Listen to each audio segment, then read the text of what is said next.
اللہ فرماتے ہیں وَخَلَقَ اللَّهُ السَّمَاوَاتِ وَالْأَرْضَ بِالْحَقِّ، اللہ نے آسمانوں اور زمینوں کو کسی حکمت کے ساتھ پیدا کیا ہے۔ یہ یہاں پر سیکولر لوگوں کی جڑیں کاٹ ڈالی کہ اگر ہم آخرت کا یقین نہیں رکھتے اور ہم ڈارون کی اور ان چیزوں پہ بلیو کرتے ہیں، اس کا مطلب اس کا کوئی مقصد، اتنا بڑا کام دنیا میں ہو گیا اور وہ اتفاق سے ہو گیا اور خدا نے ایویں ہی بنا دیا، اس کو کوئی مقصد پیش نظر ہے ہی نہیں۔ اتنا بڑا کام اللہ کیسے کر سکتا ہے؟ بلا وجہ بنا دیا، بس اس کو عیش کرو، نائٹ کلبوں میں جاؤ، کھاؤ پیو، موج مستی کرو، مر کے ختم ہو جاؤ۔ یہ پہلی دلیل ہے، اس کا ان لوگوں کے پاس، ملحدین کے پاس کوئی جواب نہیں ہے۔ تو اللہ فرماتے ہیں حکمت کیا ہے؟ تاکہ اس کائنات کو دیکھ کے تمہیں یقین آئے کہ کوئی خدا پیدا کرنے والا ہے، تمہیں یقین آئے کہ وہ تم پر بڑا مہربان ہے، محسن ہے تمہارا، تاکہ تم اس سے محبت کرو، تمہیں یقین آئے کہ اس نے ہمیں کسی مقصد سے پیدا کیا ہے، جن مقاصد میں سے ایک مقصد اللہ نے یہاں ہائی لائٹ کر دیا، بیان کر دیا۔ وہ مقصد کیا ہے؟ وَلِتُجْزَىٰ كُلُّ نَفْسٍ بِمَا كَسَبَتْ، اور اس لیے بھی پیدا کیا، وہ حکمتوں میں سے ایک حکمت یہ بھی ہے کہ ہر نفس کو اس کے کیے کا بدلہ دیا جائے۔ کیا مطلب؟ کہ انسان جب اس کائنات میں غور کرے گا تو اس کو یقین آئے گا کہ اس کا کوئی خالق ہے، پھر وہ سوچے گا کہ وہ خالق مجھ سے کیا چاہتا ہے، تو وہ پیغمبروں کی طرف جائے گا، تو پیغمبر اسے بتائیں گے کہ یہ حلال ہے، یہ حرام ہے، یہ برا ہے، یہ اچھا ہے۔ اور ظاہر ہے جس امتحان کے بعد بدلہ نہ ہو وہ امتحان نہیں ہوتا۔ ان تمام باتوں سے استدلال کر کے وہ اس نتیجے میں پہنچے گا کہ پیغمبروں کا جو یہ دعویٰ ہے نا کہ موت کے بعد زندگی ہے، یہ دعویٰ پیغمبروں کا بالکل ٹھیک ہے۔ اس کائنات کو دیکھ کے ہمیں پتہ چلتا ہے کہ یہی مقصد ہوگا اللہ کا پیدا کرنے کا۔ تو پیغمبر جو بات کہہ رہے ہیں اس کو مان لینی چاہیے، وہ فطرت کو اپیل کرتی ہے، وہ فطرت کے خلاف نہیں ہے، نہ کسی سائنس کے خلاف ہے، سائنسی دعووں کے، نہ مشاہدے کے خلاف ہے، نہ فطرت کے خلاف ہے۔ اس لیے نتیجہ یہی پہنچے گا، یہاں تک پہنچے گا کہ وہ مانے گا کہ ہر نفس کو اپنے کیے کا بدلہ ملنا ہے۔ وَهُمْ لَا يُظْلَمُونَ، کیا زبردست دلیل دی ہے قرآن نے کہ اگر نفس کے اچھے کا بدلہ اس کو نہیں ملنا تو یہ بھی ظلم ہے انسان پر۔ کتنے لوگ ہیں، میں نے مثال دی نا، جنہوں نے 100 انسانوں کی جانیں بچائی ہیں، کیا ان کو بدلہ مل گیا اس نیکی کا دنیا میں؟ ظاہر ہے مل نہیں سکتا۔ کتنا ایوارڈ دے دیں گے آپ ان کو؟ کتنے لوگ ہیں جو ماں باپ کی ساری زندگی خدمت کرتے ہیں، کیا ان کو اس نیکی کا دنیا میں بدلہ ملتا ہے؟ نہیں ملتا، بلکہ بہت ساری دنیا کی نعمتوں سے محروم ہو جاتے ہیں۔ تو بہت کچھ ہے، بہت کچھ انسان نیکیاں کرتا ہے، نہیں ملتا۔ تو اللہ کہتے ہیں میری نظر میں یہ بھی ظلم ہے۔ کوئی بھی گورنمنٹ جو ہے، جب کوئی گورنمنٹ کے لیے بہت بڑا کام کرے اور گورنمنٹ اس کو فیور نہ دے تو اس گورنمنٹ کو ظالم سمجھا جاتا ہے۔ تو اللہ کہتے ہیں دنیا میں یہ جب کوئی گورنمنٹ کے لیے کوئی اچھا کرے، اس کو گورنمنٹ بدلہ نہ دے تو لوگ اس گورنمنٹ کو برا سمجھتے ہیں۔ مجھ پہ تم نے کیسے یقین کر لیا کہ دنیا میں کتنے لوگ بڑی بڑی نیکیاں کر کے آئیں گے اور میں ان کو اچھائی کا بدلہ نہیں دوں گا؟ حالانکہ یہ اللہ کے لیے جائز ہے کہ وہ بدلہ نہ دے، لیکن اللہ کہتے ہیں میں اس کو ظلم سمجھتا ہوں۔ تو دنیا میں بدلہ نہیں ملتا، یہ آخرت میں ملے گا، لہذا آخرت یقینی ہے۔ اور یہ میں نے کائنات بنائی ہے بتانے کے لیے کہ تمہارا حساب و کتاب ہوگا اور جو اچھے ہیں ان کو اچھائی کا بدلہ ملے گا، کیونکہ ایسا ہو نہیں سکتا کہ جس شخص پہ بھی کوئی نیکی کرے اور اس کو بدلہ نہ دیا جائے۔ افرأیت من اتخذ الہہ ہواہ، کیونکہ یہ والا پورا رکوع ہی ایتھیس لوگوں کے خلاف ہے جو بار بار کہتے ہیں ہمارا کوئی خدا نہیں ہے، ہمارا کوئی معبود نہیں ہے۔ تو اللہ نے فرمایا ہر ایک کا معبود ہے۔ جو کہتے ہیں نا ہمارا معبود اللہ نہیں ہے، تو خواہشات اس کے معبود ہیں۔ اب دیکھ لو یہ آج کل جو دنیا قانون سازی کرتی ہے اپنی خواہشات کو سامنے رکھ کے کرتی ہے۔ انہوں نے زنا کو لیگل کر دیا کیونکہ ان کا خود زنا کرنے کا دل کرتا ہے، شراب کو لیگل کر دیا کیونکہ خود شراب پیتے ہیں۔ اس کا مطلب آپ جس خدا سے آپ کو پوچھنا چاہیے حلال کیا ہے، حرام کیا ہے، لیگل اللیگل کیا ہے، وہ تو آسمانوں پہ جو اللہ ہے وہ ہے، تو اس سے نہیں پوچھتے، پھر اپنی خواہشات سے پوچھتے ہیں۔ خواہشات کہتی ہیں زنا کو لیگل کر دو، ہومو سیکسولیٹی کو لیگل کر دو اور نسل روک دو دنیا میں، کیونکہ انسان کہتا ہے میرا ایک بھی بچہ نہ ہو تاکہ میں عیاشی کروں، یا ہو تو میری مرضی سے ہو، ایک ہو بس، اس سے زیادہ نہ ہو۔ دنیا نے یہ قانون سازی کر دی ہے، تو عورت کہہ رہی ہے مجھے نسل نہیں بڑھانی، جو پورا فیملی سسٹم تباہ و برباد کر دیا۔ یہ انسان کی خواہشات کی بھینٹ چڑھ گیا پورا نظام۔ تو انسانیت جو تباہی کے دہانے پر کھڑی ہے نا، وہ چند انسانوں کی خواہشات کی بھینٹ چڑھنے کی وجہ سے۔ سود کا نظام پوری دنیا میں رائج ہو گیا، وجہ کیا ہے؟ چند انسانوں کے مفاد اس سے وابستہ ہیں، لیکن انسانیت کا بیڑا غرق ہو رہا ہے۔ تو یہ قرآن کے واضح الفاظ ہیں کہ بھلا اس شخص کو آپ نے دیکھا جس نے خواہشات اور اپنی پسند کو جو ہے معبود بنا لیا ہو۔ تو یہ جو کہتے ہیں نا میں گاڈ لیس ہوں، یہ سب جھوٹ ہے۔ اگر خدا اصل کو آپ نے خدا نہیں بنایا تو آپ جھوٹوں کو خدا بناؤ گے، خواہشات کو خدا بناؤ گے۔ اور اللہ فرماتے ہیں یہ سب سے بڑے گمراہ ہوتے ہیں۔ وَأَضَلَّهُ اللَّهُ عَلَىٰ عِلْمٍ، یہ وہ شخص ہے جس کو علم کے باوجود اللہ نے گمراہ کر دیا، کیونکہ یہ عقل بہت استعمال کرتے ہیں، عقل بھی ہے ان کے پاس، ان کو صحیح نالج بھی ہے، پتہ ہے کہ ہم جو بات کر رہے ہیں وہ غلط ہے، اس کے باوجود اللہ نے ان کو گمراہ کیا ہے، کیونکہ زیادہ تر پڑھے لکھے لوگ اس برائی میں مبتلا ہیں۔ تو کیوں گمراہ کیا؟ ضدی، تکبر اور ہٹ دھرم. تو اس بیس پہ اللہ نے ان کو, دیکھیں گمراہی کے دو اسباب ہوتے ہیں, ایک علم نہ ہونا, ایک علم ہونے کے باوجود تکبر کی وجہ سے. جیسے شیطان جو گمراہ ہوا ہے نا, وہ کم علمی کی وجہ سے نہیں, کبر کی وجہ سے, حسد کی وجہ سے. تو اللہ فرماتے ہیں ان کو اللہ نے علم کے باوجود گمراہ کر دیا. وختم علی سمعہ, ان کے کانوں پر مہر لگا دی ہے, دلوں پر مہر لگا دی ہے, آنکھوں پہ پردہ ڈال دیا. یعنی گمراہی کے جتنے اسباب ہوتے ہیں اللہ نے ان کے لیے پیدا کر دیے. جانتے بوجھتے ہوئے بھی جب انہوں نے ہدایت کو فالو نہیں کیا تو اللہ نے بھی ان کو اندھا بہرا بنا دیا. اب ان کو حق سمجھ میں آئے گا ہی نہیں. فمن یہدیہ من بعد اللہ, تو اللہ کے بعد اب ان کو کون ہدایت دے سکتا ہے؟ تو ان کو چاہیے کہ اب اللہ سے ہدایت مانگے, تکبر ختم کرے. تو اللہ کے سوا اب ان کو کوئی ہدایت نہیں دے سکتا, کسی انسان کے بس میں نہیں ہے. افلا تذکرون, تم نصیحت حاصل کیوں نہیں کرتے؟ یعنی اللہ عام انسانوں سے خطاب کر رہے ہیں کہ ایسے لوگوں کی حالت کو دیکھ کے نصیحت حاصل کرو کہ جو خدا کے وجود کے منکر ہیں اور کہتے ہیں کہ یہ کائنات بیکار پیدا ہوئی.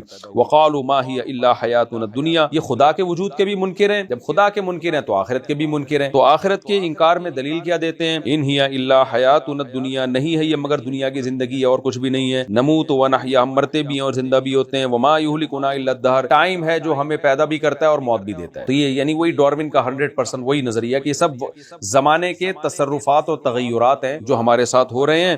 اللہ فرماتے ہیں وما لهم بذلک من علم, کتنی شاندار دلیل دی ہے قرآن نے ان کے رد کرنے پر. وہی دلیل جو آج جو لوگ جو اسکالر ایتھیزم کے خلاف دلائل دیتے ہیں. بھئی تمہارے پاس اس دعوے کی کوئی دلیل نہیں ہے. تم جو کہہ رہے ہو خود بخود ہوا ہے, یہ بھی تو ایک دعویٰ ہے نا, اس کی کیا دلیل ہے تمہارے پاس؟ ہمارے پاس تو دلیل ہے. وہ دلیل کیا ہے کہ پیغمبر جن کی نبوت کے برحق ہونے کے دلائل معجزے قائم ہیں, ایک پوری شریعت دے کر گئے, 1400 سال پہلے ایک کتاب دے کر گئے جو آج تک محفوظ ہے, حلال و حرام کی تعلیم دے کر گئے جو پوری دنیا میں اس کو سب زیادہ فالو کیا جاتا ہے. اسلام کے برحق ہونے کے تو بے شمار دلائل ہیں. تم جو دعویٰ کر رہے ہو کہ ہم بندر سے انسان بنے اور آٹومیٹیکلی خود بخود یہ ہو گیا, اللہ فرماتے ہیں ان کے پاس اس کی کوئی دلیل نہیں ہے. آخرت کے انکار کی بھی کوئی دلیل نہیں. دلیل تو جب ہوتی جب یہ کہتے کہ جس خدا نے بنایا ہے اس نے ہمیں بتایا کہ میں دوبارہ پیدا نہیں کروں گا, اس کو دلیل کہتے ہیں. جب آپ کے پاس دلیل نہ ہو تو آپ خاموشی اختیار کرتے ہیں. بھائی ہو سکتا ہے یہ ہو بھی سکتا ہے, نہیں بھی ہو سکتا, ہمارے پاس کوئی دلیل نہیں. تو ہم پھر کہیں گے بھائی تمہارے پاس نہیں ہے, ہمارے پاس ہے. لیکن یہ کیا کرتے ہیں کہ اپنے ایک امکانی دعوے کو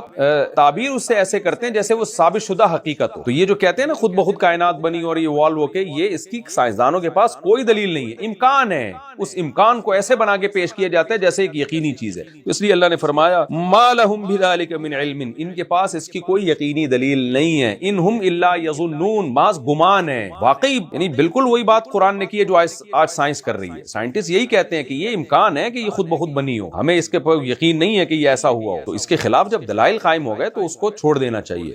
اللہ فرماتے ہیں وَإِذَا تُتْلَىٰ عَلَيْهِمْ آيَاتُنَا بَيِّنَاتٍ, دلیل تو ہمارے پاس ہے, قرآن کہہ رہے ہیں. وہ دلیل کیا ہے؟ آیات بینات, پیغمبر کی رسالت اور قرآن کی آیات جب ان پر تلاوت کی جاتی ہیں جس کے برحق ہونے پر دلائل قائم ہیں. دیکھیں آخرت دوبارہ ہوگی کہ نہیں ہوگی, موت کے بعد دوبارہ زندگی ہے یا نہیں ہے, اس کے لیے عقلی دلیل نہیں چل سکتی کیونکہ عقل سے یہ فیصلہ کر ہی نہیں سکتا. اس کے لیے دلیل چلتی ہے کہ جس نے بنایا ہے وہ اگر دعویٰ کرتا ہے کہ میں دوبارہ پیدا کروں گا اور اس کا دعویٰ ہم تک یقینی ذرائع سے پہنچ جائے, جس کو مخبر صادق کہا جاتا ہے, سچے انسان کی خبر ہم تک پہنچ جائے جس کے سچ پر دلائل قائم ہو, تو ہم اس کی بات کو مان لیتے ہیں. اس کی مثال ایسے ہے, میں یہاں بیٹھا ہوں, مجھے اطلاع ملی کہ فلاں جگہ پہ کوئی بم پھٹا ہے. اب میرے پاس اس کی تصدیق یا تکذیب کا کوئی ذریعہ نہیں ہے سوائے اس کے کہ مجھے کوئی آ کے خبر دے. تو کسی نے آ کے خبر دی کہ ایسا ہوا ہے, تو میں اب کیا, میرے لیے دلیل کیا ہوگی؟ میں یہ دیکھوں کہ یہ خبر دینے والا سچا ہے یا جھوٹا, میں اس کی تفتیش کروں گا. اگر یہ ثابت ہو جائے کہ یہ سچ بولتا ہے تو میرے لیے یہ کافی ہے, کیونکہ میں وہاں تک پہنچ نہیں سکتا کہ جہاں یہ واقعہ ہوا ہے. فرض کریں اس وقت میڈیا بھی ایجاد نہیں ہوا,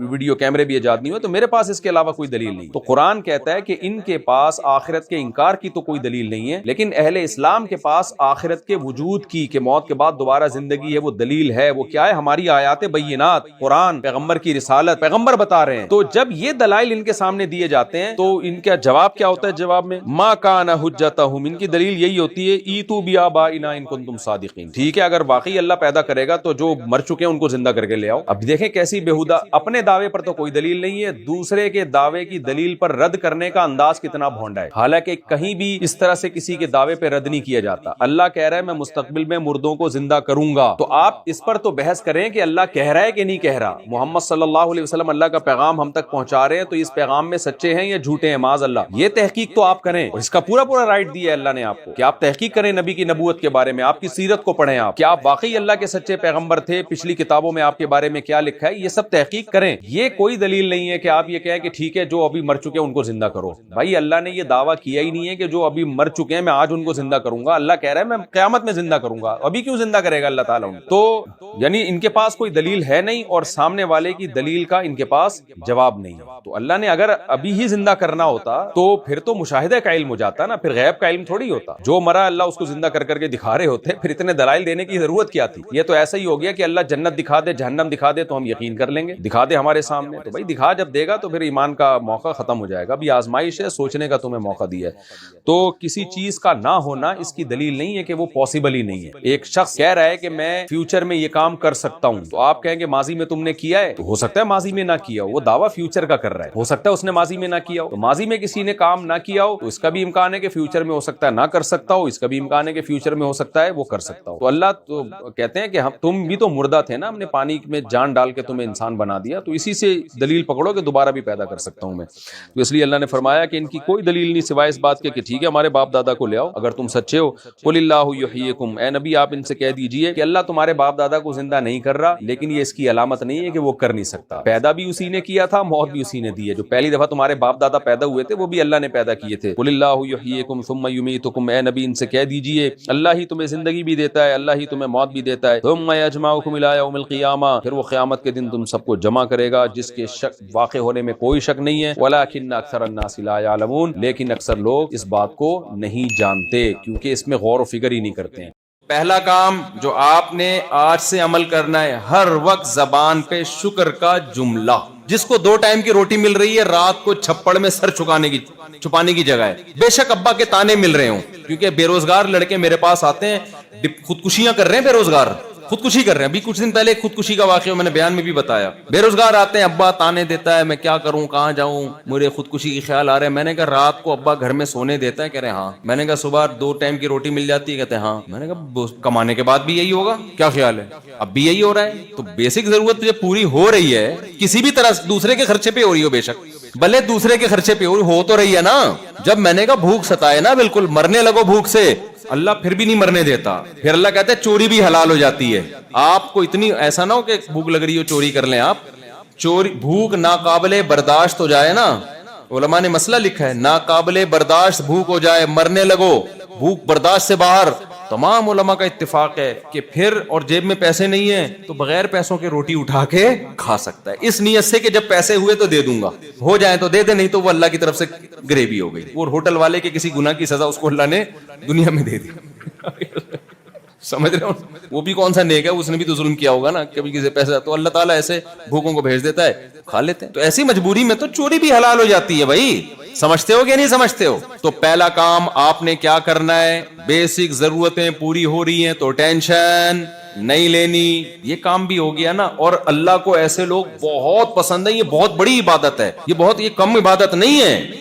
دیکھو پچھلی امتوں میں پیغمبر نے اپنی قوم سے کہا وَتَتَّخِذُونَ مَصَانِعَ لَعَلَّكُمْ تَخْلُدُونَ, اے میری قوم تم لوگ اتنے مضبوط گھر بناتے ہو جیسے تم نے ہمیشہ اس میں رہنا ہے.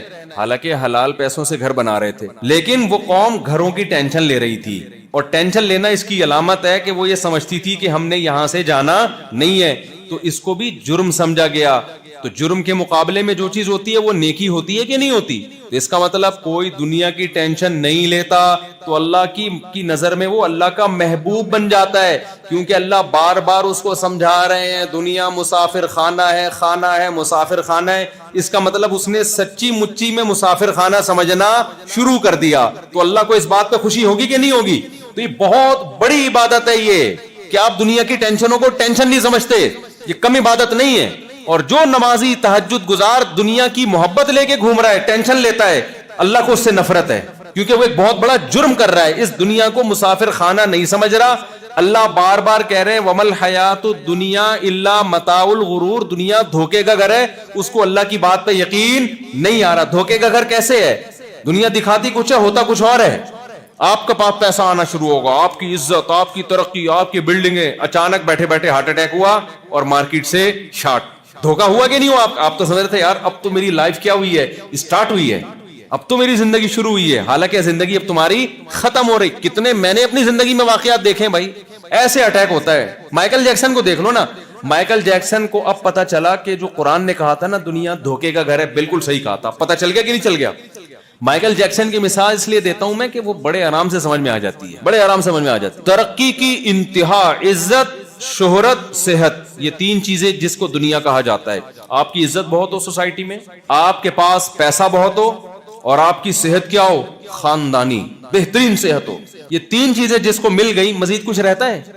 بھائی کیا ہو گیا؟ دیکھو تین چیزیں جس کو مل گئی، آپ کہنی اچھی بیوی بھی تو وہ تو مل ہی جائے گی آپ کو. جب یہ تین چیزیں ہوں گی نا تو آپ آگے ہوگی، اچھی بیویاں پیچھے پیچھے بھاگ رہی ہوں گی کہ ہم سے شادی کر لو، ہم سے شادی کر لو. تین چیزیں اگر مل گئی، بلکہ اگر صحت نہیں بھی ملے نا، صرف پیسہ ہی مل گیا تو بھی شادی ہو جاتی. وہ ایک بزرگ تھے، پیسہ بہت آ گیا، بوڑھے آدمی تھے، پیسہ بہت آ گیا نا. ایک شادی دفتر میں گئے کہ پیسہ بہت ہے میرے پاس لیکن بڑھاپا ہے، تو کسی بیوہ سے میری شادی کرا دو. وہ شادی دفتر والی خاتون نے ان کی صحت دیکھی، انہوں نے کہا کہ شادی میں کرا دوں گی، بیوہ وہ خود ہی ہو جائے گی. ہم صرف شادی کرا دیں گے، آپ کی صحت دیکھ کے لگ رہا ہے تھوڑے دنوں میں بیوہ وہ تو پہلے سے کسی کو بیوہ کرانے کی ضرورت نہیں ہے. تو پیسہ ہو تو ویسے ہی آ جاتے ہیں سارے رشتے مشتے. تو تینوں چیزیں مائیکل جیکسن کو ملی، صحت بہترین، اور صرف صحت نہیں ملی. ہم اور آپ کو صحت ملتی ہے نا، لیکن گارنٹی نہیں ہوتی. ڈاکٹر کہتا ہے ابھی تو آپ فٹ فاٹ ہیں، لیکن کوئی جراثیم جا سکتا ہے. کیا خیال ہے؟ کچھ بھی ہو سکتا ہے، کوئی اس دن کوئی کچھ کھا لیا الٹا سیدھا، کچھ بھی ہو سکتا ہے. مائیکل جیکسن کی صرف صحت اچھی نہیں تھی، ساری میڈیکل رپورٹیں اس کی کیا تھیں؟ کلیئر. اس کو ڈاکٹر نے کہا آپ کسی بھی لحاظ سے کسی بھی قسم کا ٹھمکا کسی بھی ٹائم لگا سکتے ہیں، آپ کی صحت پہ اس سے کوئی فرق. تبھی تو عجیب عجیب طریقے سے تھرکتا تھا وہ. ہمارے یہاں کا کوئی بندہ ہلے اس طرح تو کوئی نہ کوئی ہڈی کا جوائنٹ آگے پیچھے ہوگا کہ نہیں ہوگا. ایک صاحب نے مجھے خود اپنا واقعہ سنایا، کہہ رہے میں گیا عمرہ کرنے کے لیے، تو پہلے 3 چکروں میں رمل کرنا پڑتا ہے نا، سینہ یوں کر کے ایسے کر کے چکر. کہہ رہے میں جب گیا میں نے یوں کیا تو میری گردن وہیں پھنس گئی. کہہ رہے ایسا کڑاکا آیا نا میرے، اب تک 3 مہینے ہو گئے، کہہ رہے وہ کڑاکا ٹھیک نہیں ہوا. ہمارے یہ حال ہے. اور مائیکل جیکسن کا کام ہی کڑاکے نکالنا تھا سارا دن بیٹھ کے. کڑاکوں بھی پیسے کم، پتہ نہیں اسپرنگ لگے ہوئے تھے، کیا لگا ہوا تھا اس کے ہڈی میں کچھ ہوتے ہیں. ڈاکٹروں نے ساری رپورٹیں کیا تھی اس کی؟ اوکے کی رپورٹ. اور ڈاکٹروں کا پینل بھی ہر وقت ساتھ تھا، ڈاکٹروں کا پینل بھی ہر وقت ساتھ، کہ اگر کوئی چھینک آئی نا تو حساب و کتاب ڈاکٹر سے ہوگا کہ کیا کھایا اس نے جس کی وجہ سے اس کو چھینک آ رہی ہے. یہ جواب دے کون تھا اس کا؟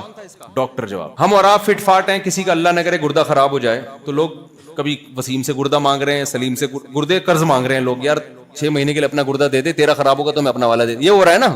میں اپنے ماموں سے کہوں گا تو یہ چل رہا ہے. لیکن اتنے آرام سے گردہ ملتا نہیں ہے، بندے مر جاتے ہیں. کتنے لوگ مر چکے ہیں گردوں کی وجہ سے. کوئی اور پارٹ خراب ہو گیا، جگر کا کینسر ہو گیا، بڑے مسائل ہیں. مائیکل جیکسن کی صحت ایسی تھی کہ اگر اس کا جگر خراب ہو گیا تو اس کے لیے فوراً جگر مارکیٹ میں اویلیبل ہے. کون اس کو جگر دے گا؟ لیور دے گا. کس کا جگر اس سے میچ کر رہا ہے، اس کے بلڈ سے؟ تمام چیزیں پہلے سے متعین تھیں. بھائی یہ بندہ ہے، یہ جگر دے گا، اور مائیکل جیکسن منتھلی اس کو پیسے پہلے سے دے رہا ہے. مائیکل جیکسن کے گردے پہ خراب ہونے کی پر گورنمنٹ کی طرف سے پابندی تھی. سمجھ رہے ہو کہ اس کا کڈنی خراب، سمجھانے کے لیے کہہ رہا ہوں، ایسا نہیں کہ آپ کہیں گے ہم نے تو نہیں دیکھا کوئی گوگل پہ. یعنی اتنی سختی تھی کہ گردہ نہیں خراب ہو سکتا اس.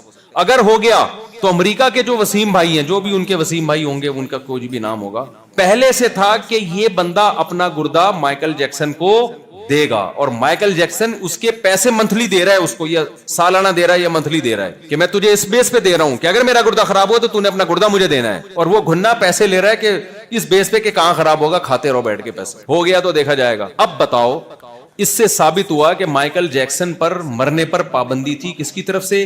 گورنمنٹ کی طرف سے. کیا خیال ہے بھائی؟ مائیکل جیکسن کی ایج تھی 50 سال. اتنا صحت مند آدمی 50 میں مرتا ہے؟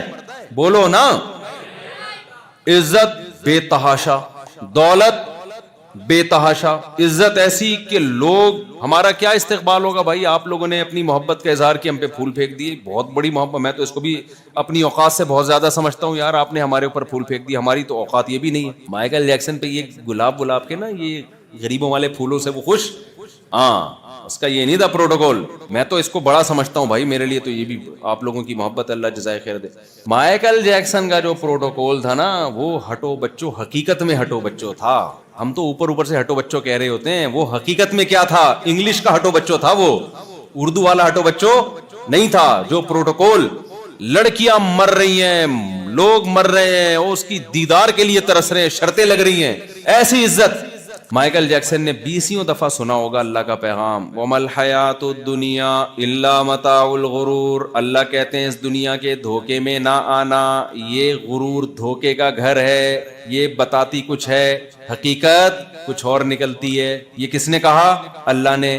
آپ سوچو جب مائیکل جیکسن کا بہت بڑا پروگرام ہونے والا تھا، کروڑوں روپے کے ٹکٹ بک گئے اس کے کہ مائیکل جیکسن آئے گا اور ناچے گا اور ہم پروگرام دیکھیں گے، ہیں بھائی، کروڑوں روپے کے ٹکٹ، ڈاکٹروں کا پینل ساتھ میں۔ اس وقت کوئی مائیکل جیکسن کو یہ آیت سناتا کہ مائیکل جیکسن دنیا کے دھوکے میں نہ آنا، وَمَا الْحَيَاةُ الدُّنْيَا إِلَّا مَتَاعُ الْغُرُورِ، یہ دنیا دکھا یہ رہی ہے کہ تو بڑی عزت، شہرت اور صحت والا ہے، لیکن یہ دنیا 2 سیکنڈ کے اندر منہ موڑ کے یو ٹرن لیتی ہے۔ تو مائیکل جیکسن کی سمجھ میں یہ آیت آتی؟ بولو نا کہ دھوکے کا گھر ہے۔ کہتے کہاں بھائی، پیسہ دیکھو میرے اکاؤنٹ میں، عزت دیکھو، شہرت دیکھو، اور کوئی بیماری نہیں ہے، ساری رپورٹیں کیا ہے، کلیئر ہے، فٹ فاٹ پروگرام ہوگا اور میں ناچوں گا اور ڈبل پیسہ کماؤں گا، پھر اگلے پروگرام کا دیکھیں گے۔ سمجھتا ہے کہ نہیں سمجھتے؟ لیکن کیا ہوا؟ اللہ کا کہنا سچا ثابت ہو گیا۔ لَكِنَّهَا خُلَّةٌ قَدْ سِيقَ مِن دَمِهَا فَجْعٌ وَوَلْعٌ وَإِخْلَافٌ وَتَبْدِيلٌ۔ کعب بن زہیر رضی اللہ تعالیٰ عنہ ایک زبردست شاعر ہیں، انہوں نے اپنی محبوبہ کی مذمت کی شاعری میں کہ دنیا ایک ایسی محبوبہ ہے کہ اس کے خون میں بے وفائی شامل کر دی گئی ہے، گرگٹ کی طرح رنگ بدلنا اس کے بلڈ میں شامل کر دیا گیا ہے، ایسی ہے یہ بے وفا دنیا۔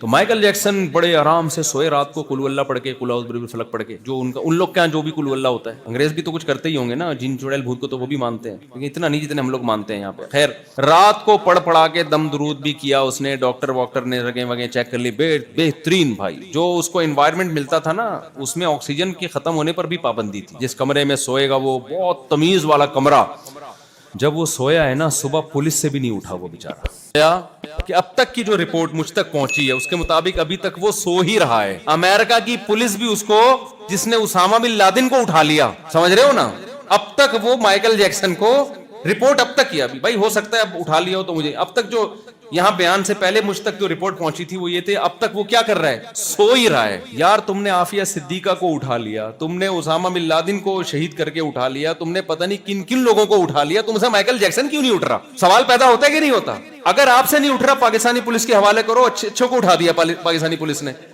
کیا خیال ہے؟ ہماری پولیس، وہ ایک دفعہ کیا ہوا، ایک بادشاہ نے کہا، شہزادہ بچہ تھا نا، تو شہزادوں کی ضد ہوتی ہے، شہزادے نے کہا کہ مجھے ہاتھی چاہیے، ہاتھی، مجھے کیا چاہیے؟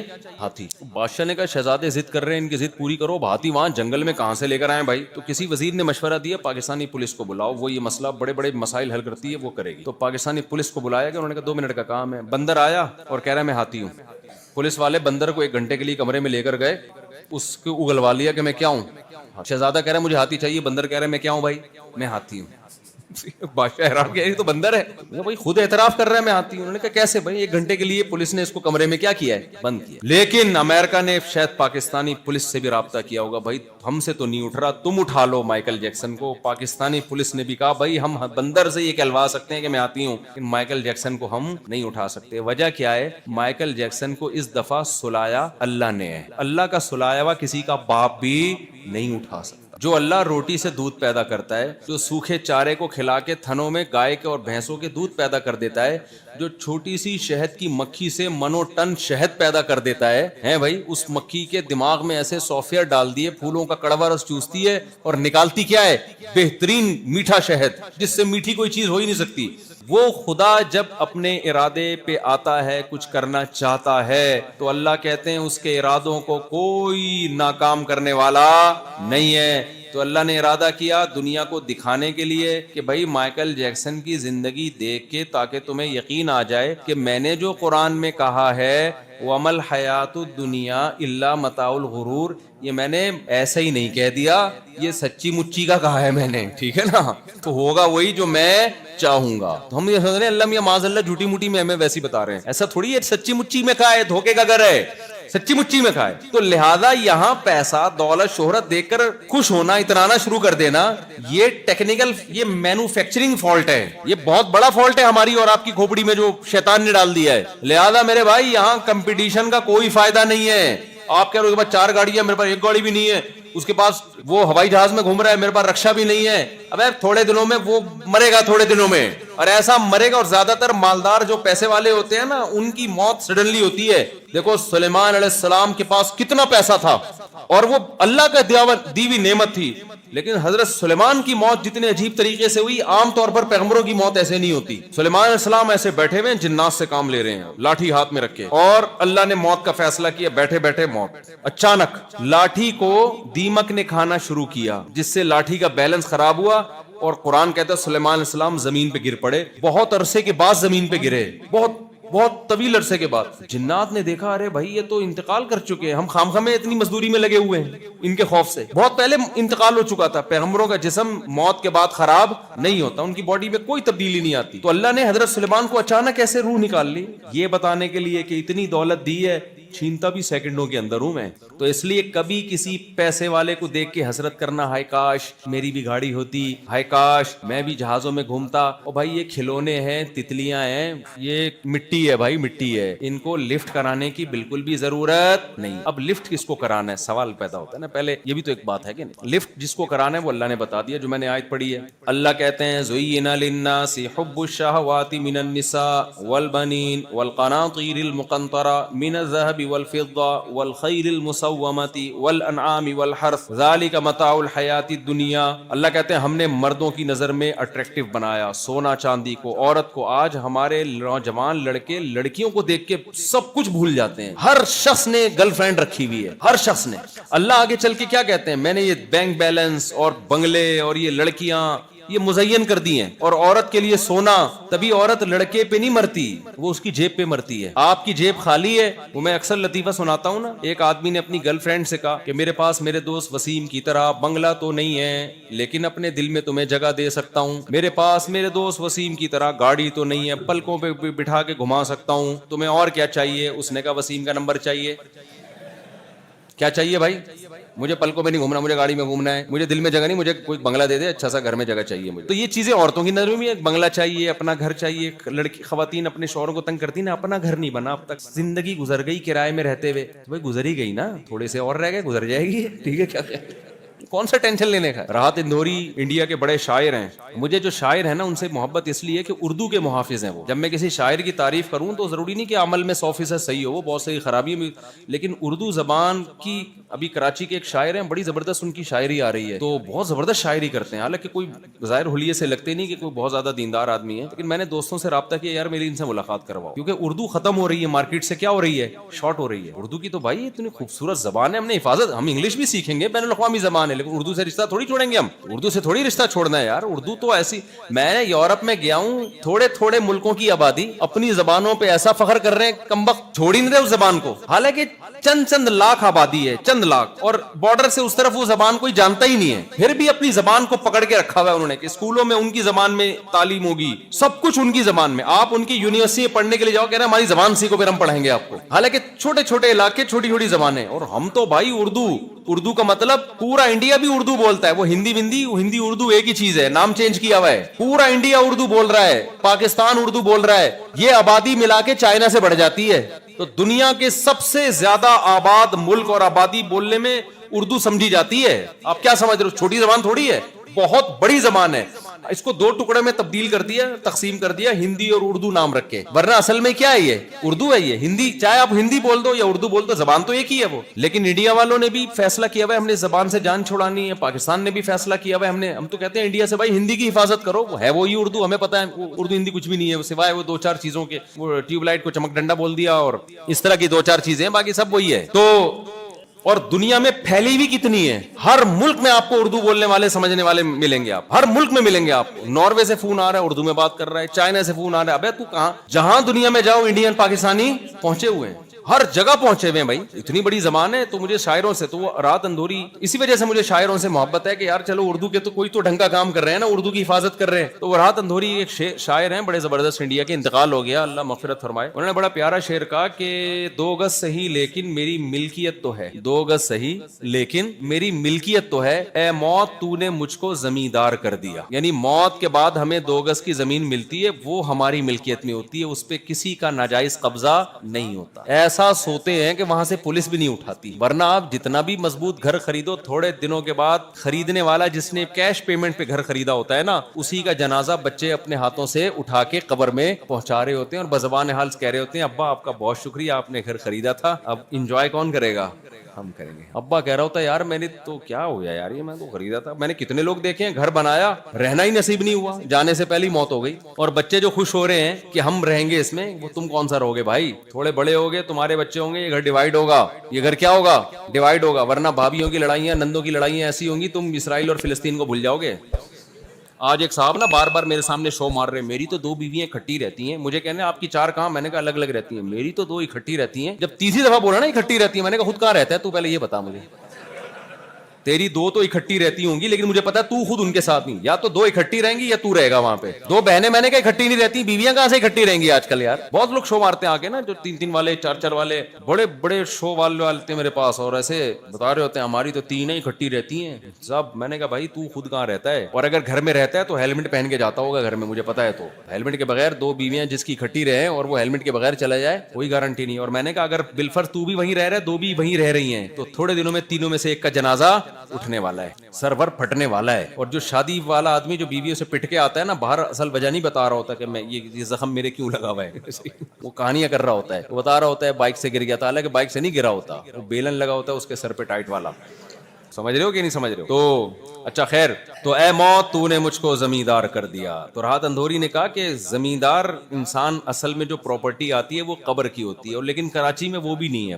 آپ مردہ دفن کر کے جائیں, گردے عباسی والے لے جاتے ہیں, پتہ نہیں عباسی والے ڈاکٹر لے جاتے ہیں, گورکن گردہ نکال کے تازہ تازہ آیا ہے چل بھائی, یا گردہ نہیں بیچتا, کچھ نہ کچھ بکتا ہے. کچھ دنوں میں میرے بھائی اگر یہ جو اس طرح سے ہوتا رہا نا, تو جنازے میں شاپر میں بوٹیاں آئیں گی. مجھے تو ایسا لگا لوگ ڈونیٹ کرنے اپنی آنکھوں کو بھی, اور پتہ نہیں کیا کیا چیزیں ڈونیٹ. جب سائنس مزید ترقی کرے گی تو سب چیزیں ڈونیٹ ہو جائیں گی. اس کے بعد جنازے میں ایک بوٹیاں آئیں گی, جی وسیم بھائی کا انتقال ہو گیا, ان کا جنازہ پڑھا دو. تو میں پوچھوں گا بھائی اس کے گھٹنے کہاں ہیں؟ کہہ رہے ہیں وہ ایک صاحب تھے, ان کے ایکسیڈنٹ میں گھٹنا ٹوٹ گیا تھا, تو یہ بال ان کے فٹ آ رہی تھی, ڈاکٹروں نے خرید لی ہے, یہ ان کے گھٹنا لگا رہے ہیں. ابے اس کا جو ہے وہ گردہ کہاں ہے؟ کہہ رہے ہیں وہ تازہ تھا تو وہ وسیم سلیم کے لگا دیا, یا فریز کر دیا, کسی کے لگ جائے گا. ابے آنکھیں کہاں ہیں اس کی؟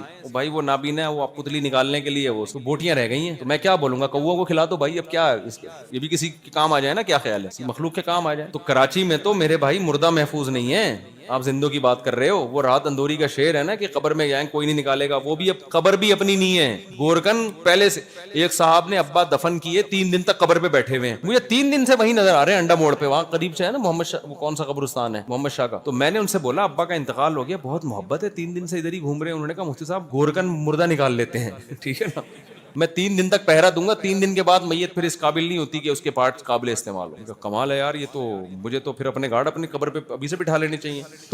تو بھائی ہمارا جو حساب ہے, ہاں اللہ میاں نے کیا فرمایا کہ تمہیں جو ان تمام چیزوں سے محبت ہے, ہوتی ہے محبت, بنگلہ بھی چاہیے, پیسہ بھی چاہیے, ہر لڑکے کو کوئی خوبصورت سے خوبصورت لڑکی چاہیے شادی کے لیے, کسی کو گرل فرینڈ کے لیے. اللہ کیا کہتے ہیں, قل اعنبئکم بخیر من ذالکم, کیا میں تمہیں اس سے بہتر نہ بتاؤں؟ یہ تو دھوکے کی چیزیں ہیں, میں تمہیں وہ چیز بتاتا ہوں جس میں دھوکا نہیں ہے. اب دیکھو میں نے مائیکل جیکسن کی مثال سے بتا دیا کہ اللہ میاں نے 2 دعوے کیے, ایک یہ کہ یہ دنیا دھوکے کا گھر ہے, دوسرا یہ کہ جنت دھوکے کا گھر نہیں ہے. تو اللہ کا ایک دعویٰ سچا ہو گیا کہ نہیں ہو گیا؟ مائیکل جیکسن اور جیسے لاکھوں لوگوں کی مثالیں ہمارے سامنے ہیں, محنت کرتا کون ہے, کھاتا کوئی اور ہے. تو ایک دعویٰ سچا ثابت ہو گیا. اس سے پتا چلتا ہے اللہ دوسرے دعوے میں بھی کیا ہے, سچا ہے. تو اللہ کہتے ہیں جنت کی طرف دوڑ لگاؤ, للذین اتقوا, وہ لوگ جو برائیوں سے بچیں گے. برائیوں سے بچنا کسے کہتے ہیں؟ بس میں اس کو وضاحت کر کے بیان ختم کرتا ہوں, سمیٹتا ہوں. پھر پہلے اللہ نے خوشخبری سنائی, جو لوگ برائیوں سے حرام سے بچیں گے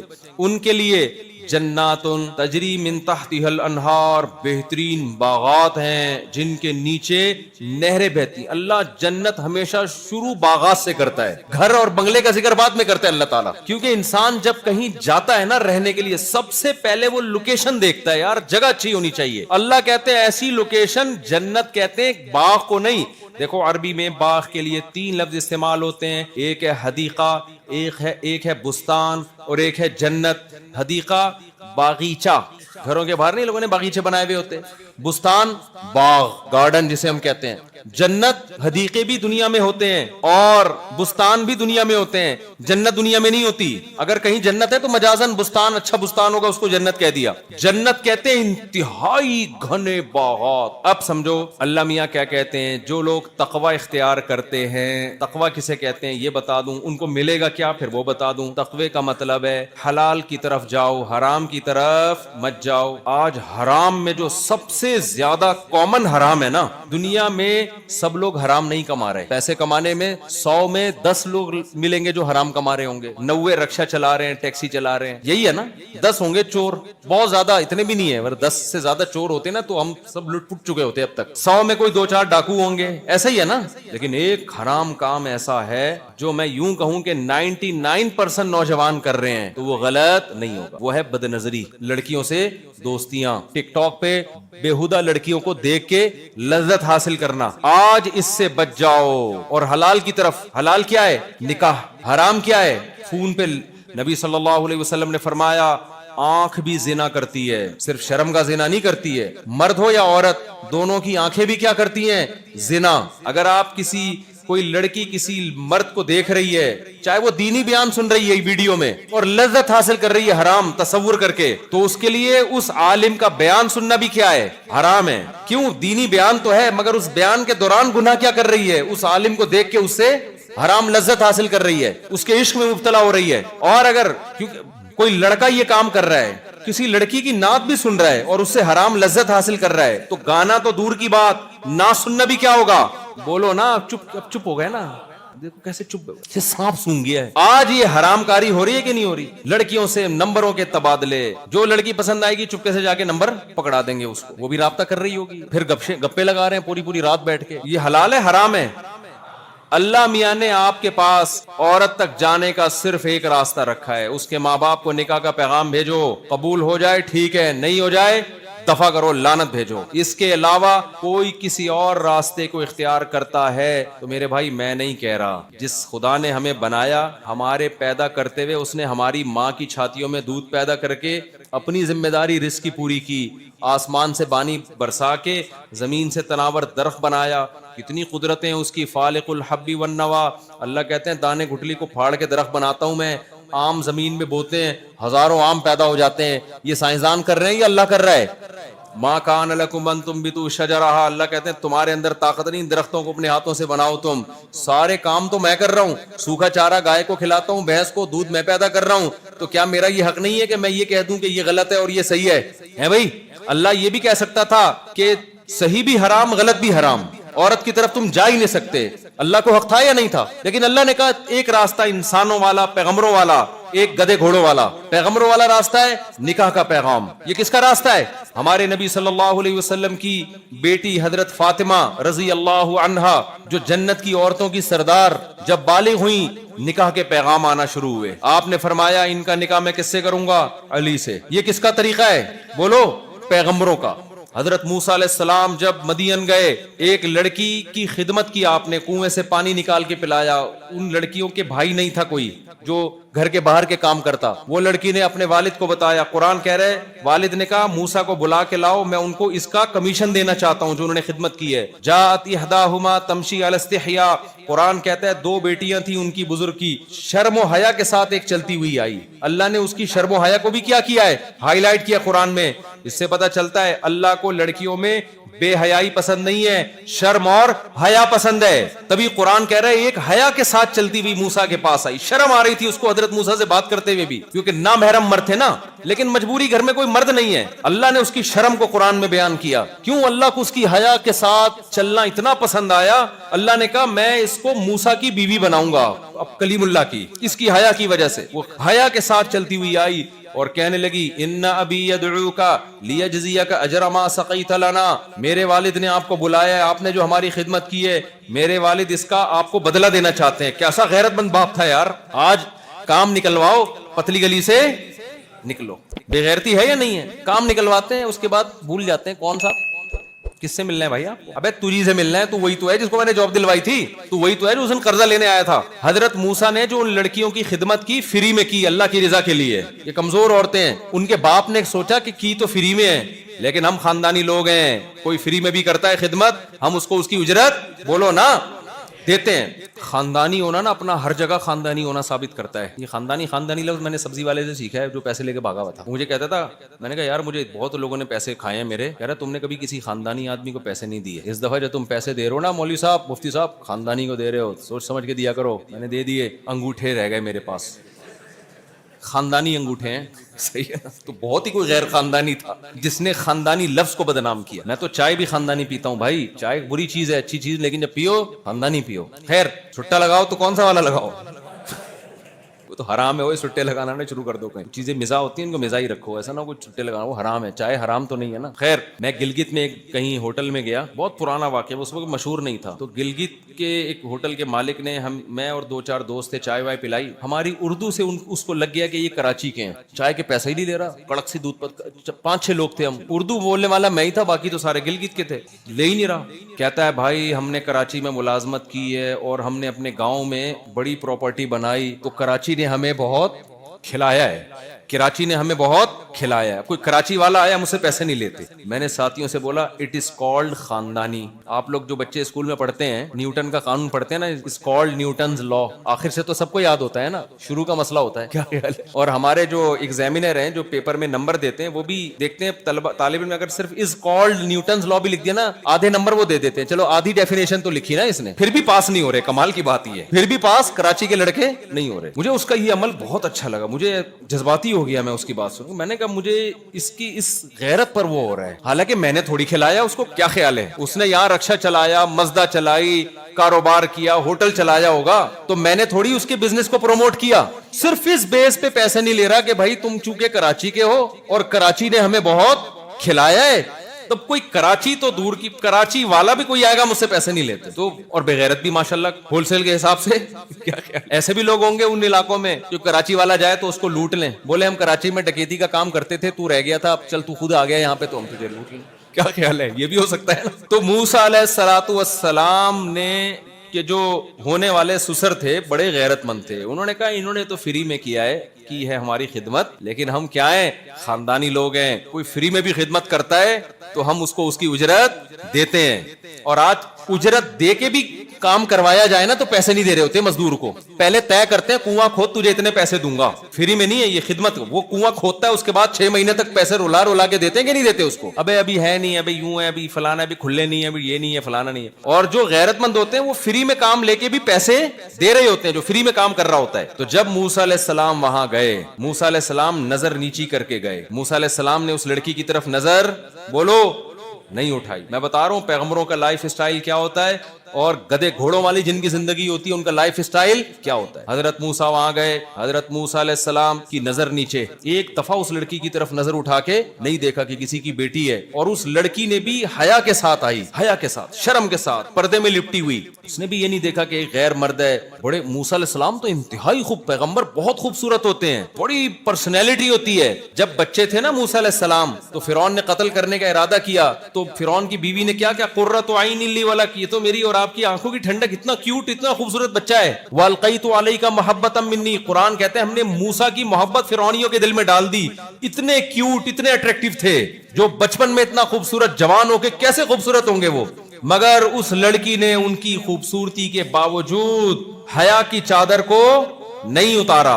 اور کیسے, جب اپنے والد کو جا کے پھر موسیٰ علیہ السلام کو ان کے والد نے بلایا اور والد نے ان سے کہا, جب بات چیت ہوئی نا تو والد کو اندازہ ہو گیا یہ, اچھا ان کی بیٹی نے کہا اے میرے ابا اس کو ملازمت پہ رکھ لیں, کیونکہ 2 کوالٹی اس نوجوان میں ہے, ایک صحت بہت اچھی ہے. وہ صحت کا اندازہ کیسے لگایا, لوگ جو ڈول کھینچ رہے تھے نا کنویں میں, وہ ای کر کے نا آوازیں آ رہی تھی. آدھے گھنٹے میں ایک ڈول اوپر آتا تھا, ایک آدھ کے پاؤں سلپ ہو جاتے ہوں گے اس میں, 2-4 ہو سکتا ہے کنویں سے 2 بندے جو کنویں میں گرے ہوئے ان کو نکال رہے ہوں. موسیٰ علیہ السلام گئے ایسے کر کے ڈھاک کر کے کنویں انہوں نے وہ نکالا. اتنی پاور تھی کہ ایک آدمی کو موسیٰ علیہ السلام نے صرف پھڈا چھڑانے کے لیے تپڑ مارا تھا. ایک فرعونی اور ایک بنی اسرائیل لڑ رہے تھے. موسیٰ علیہ السلام کا ارادہ یہ تھا کہ کیونکہ 2 آدمی لڑ رہے ہو نا